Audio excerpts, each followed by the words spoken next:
الحمد للہ وحدہ والصلاة والسلام علی من لا نبی بعد اما بعد۔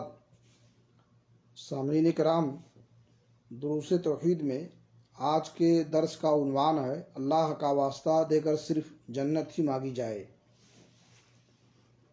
چونکہ اللہ تعالیٰ کی ذات انتہائی مقدس، مبارک اور عظیم ہے، اس کے اسماء و صفات بھی ازحد قابل تعظیم ہیں، اور ان کی تعظیم اسی طرح ضروری ہے جس طرح اس کی شان کے لائق ہے۔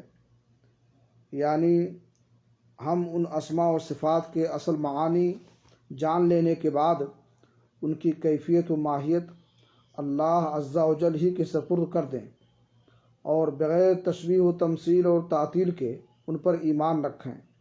اور اس کی عظمت کا یہ تقاضا بھی ہے کہ اس کے اسماء و صفات، اس کی ذات اور اس کے مبارک چہرے کا واسطہ دے کر اس سے جنت جیسی عظیم نعمت ہی مانگی جائے، اور دنیا کی کوئی بھی حقیر چیز اس کا واسطہ دے کر نہ مانگی جائے۔ گویا اس باب میں اللہ تعالیٰ کے اسماء و صفات کی تعظیم کرنے کی تنبیہ کی گئی ہے۔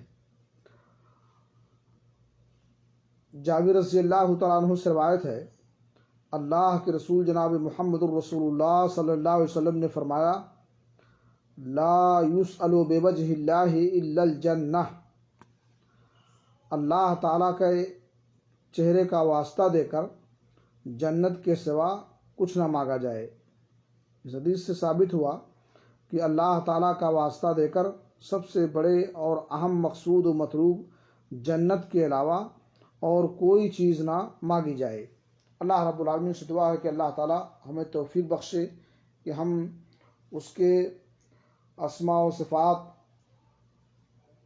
کی تعظیم کریں اور اللہ رب العالمین کی ذات کی بھی تعظیم کریں۔